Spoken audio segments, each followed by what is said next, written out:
In my 20s, I got a warning from a doctor. How do you recommend someone starting their fitness journey? And if you keep looking at only that as your goal, then you might not be able to stick to it. I just am a big fan of yours, so this is all just coming from my heart. Good, I like that enthu. Hello everyone, welcome back to my channel. My name is Shramika. I'm an engineer by profession and a seeker by passion. Thank you all so much for giving me so much love and appreciation for my new series Women of Steel, wherein I talk with women I admire. I'm sure everyone can learn at least one thing from them: resilience. My guest today is a symbol of resilience in the truest sense. She is a fitness influencer with 47,000 Instagram followers. She has been sharing her fitness journey and on the way inspiring many people, young and old, men and women, to start their own. To be honest, following such positive influences is what we need to do on social media. Okay, I can go on and on about her, but I think it's time to start the conversation with my favorite influencer,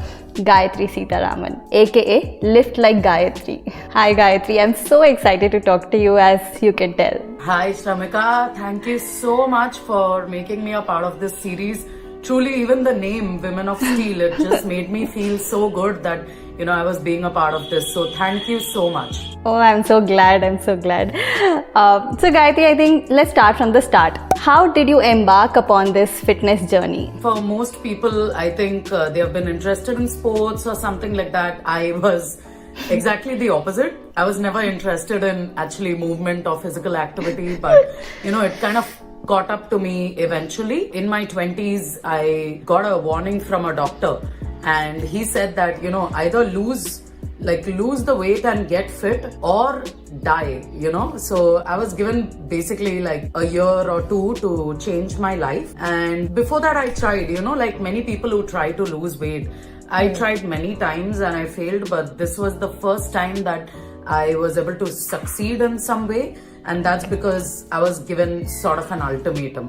So that's how I started my fitness journey. That was kind of the motivating factor. But of course, going to the gym every day, I banned myself from eating outside food for 2 years, no partying, nothing. And I think that's exactly what kind of got me to the point where I am now. Yeah, so I think none of us should wait for that ultimatum though. So I think that should be your underlying message. Exactly. Yeah, because I feel like we try to push it as far as humans, right? We like to test the limits. Right. So we are just seeing how far can I push this bad lifestyle before it starts to catch up with me.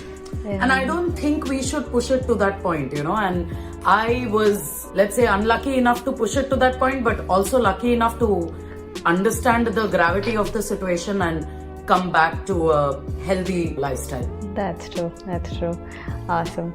So Gayathri, next question. How do you recommend someone starting their fitness journey? To be honest, I have a great enthusiasm for a while. I go hit the gym or work out at my home, and then there's something happens. I have a gap of a day or two, and then it becomes a long gap, and then it becomes really difficult to start back. So what do you suggest? That's an issue that happens with almost every one of us who's trying to start a fitness journey, right? I think what helped me succeed was, number one, to have a goal that's beyond weight loss or weight gain. Let's say your main goal is to lose weight or to gain muscle or whatever, right? I feel like it's difficult to stick to those things because those are metrics that come really slow. So it would be really hard to achieve something like that. And if you keep looking at only that as your goal, then you might not be able to stick to it. So I feel it's important to focus on habit-based goals rather than result-based goals. I'll give you an example. So one of my struggles has always been how to stick to cardio. I'm not a fan of walking or cycling or whatever, but it's important for health. So this winter, I said, okay, every week I'm gonna run 30 kilometers. So I left it on myself. I can cover it anyhow.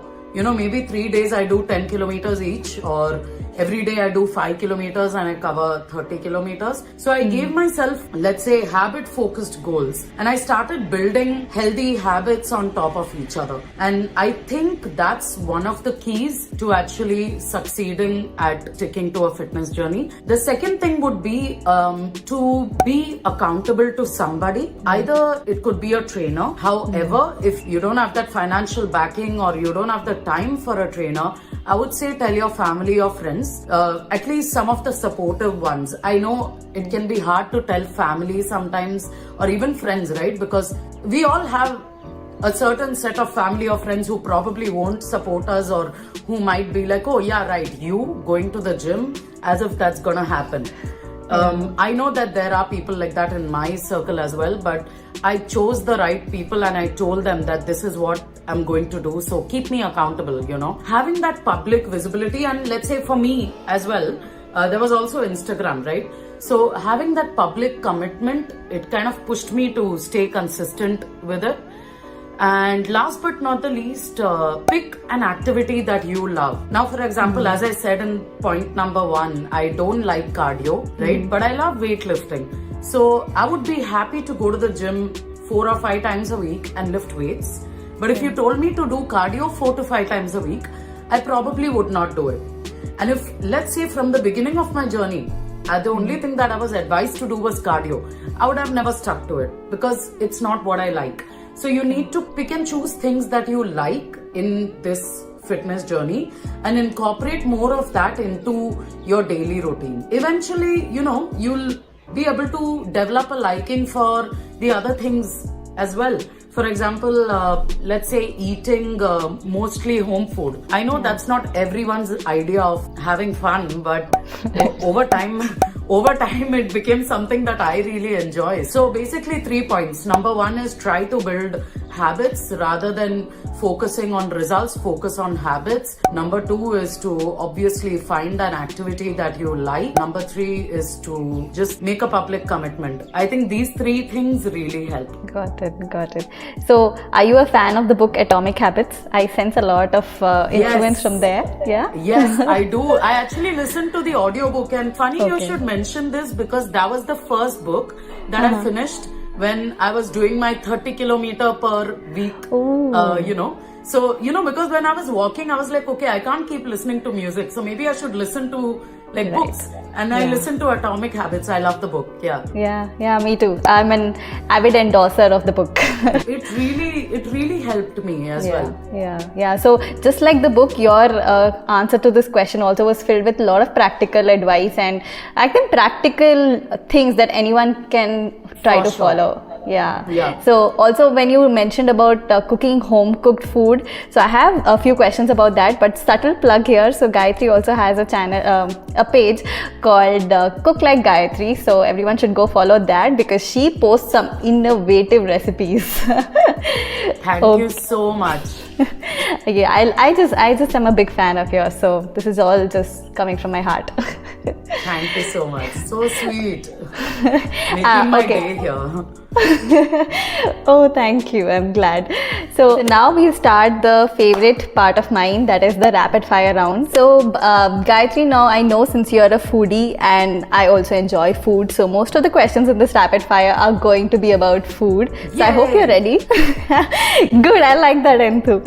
Okay, so the first question to you, what is that one food item that you eat even though you know you will regret it the next day? It's gotta be instant noodles. I just love instant noodles too much, but it always messes with my stomach. So yeah.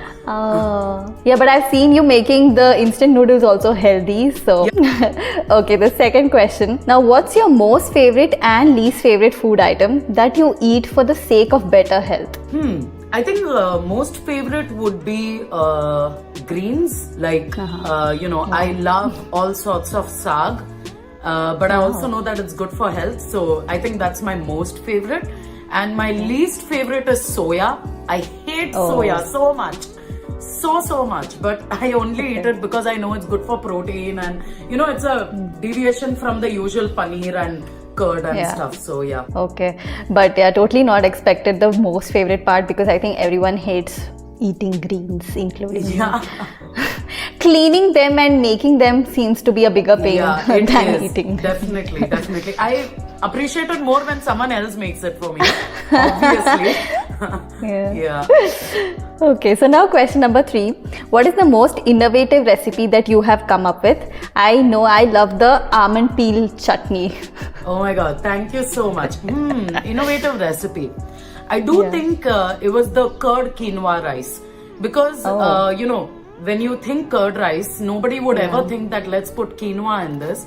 And also, quinoa is a grain that doesn't have the same texture as rice. So I just felt like it was awesome that I put quinoa instead of rice in curd, and it became one of my most popular recipes also. So definitely my favorite. Okay. And now that summer's here, I'm happy to start eating curd quinoa again.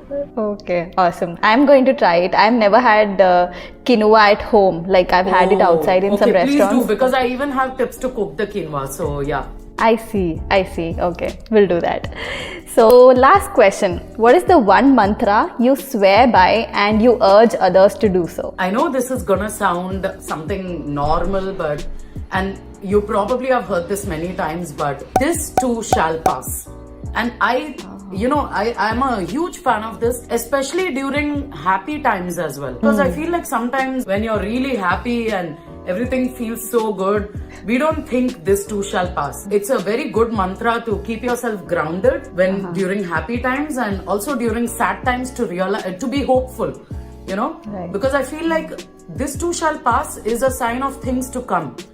It's not just, this time that you have in your life will go away. It's a sign of, yes, this will go away, but something else is coming up, and that could be happy or sad, whatever it is, you'll get through it.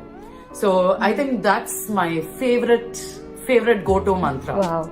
Yeah. Wow, didn't expect this at all, Gayathri. And you put a very good spin on it as well, to look at it from the good perspective as well as the not so good. Yeah, because I think in sad times we all have mantras, but in happy times we don't actually think that I need a guiding principle or a mantra right now. So it's important to have it during both. Yeah, that's a good one. I will remember that. And actually that just brings us to the end of this video, and I feel that this too has passed. And I am just so sad that it has passed, because I was thoroughly enjoying our chat. I am so glad that you took out the time to spend this time with me on a Sunday morning. It was 9 a.m. when we started shooting this, so that just goes to show how disciplined Gayathri is. And if you want to know more about how disciplined she is and how amazing she is, go follow her on Instagram, Lift Like Gayathri and Cook Like Gayathri. I just love you, and I thank you so much once again for joining me on my second episode of Women of Steel. You truly are a woman of steel, Gayathri. Thank you so much, Shramika, and it means the world that you considered me for this, and I swear I'm going to be flying high for a long time now. Thank you so much, and especially because you're my junior from college. It just felt so nice to connect on this level after so long. Yes. I remember you in the final year hostel where we were still in the second year, I think. I very well remember how you were that time. I think were you the sick rep of CSE department? Yes, I was. Yeah, see, I know that. Yeah. Oh God, good times. Yeah. So I think the people outside NIT Trichy will not understand this, but I'm so glad internal college things. Yeah, totally. So thank you so much, Gayathri. I hope you enjoyed the chat as much as I did. I certainly did. Thank you so much, Shramika, and for asking such insightful questions, really. And fun questions too. Yeah, thank you. I'm so glad you liked it. So thank you everyone for watching this video. I hope you liked it. Go follow Gayathri on Instagram, and please do share this video with others who are looking to start their fitness journey or are somewhere in middle of the fitness journey, because it's going to inspire everybody, I'm sure. So I hope you liked this video. Please hit the like button if you did, and subscribe to my channel if you have not already. I hope to see you again next week. Until then, happy learning and bye. Bye, Gayathri. Bye.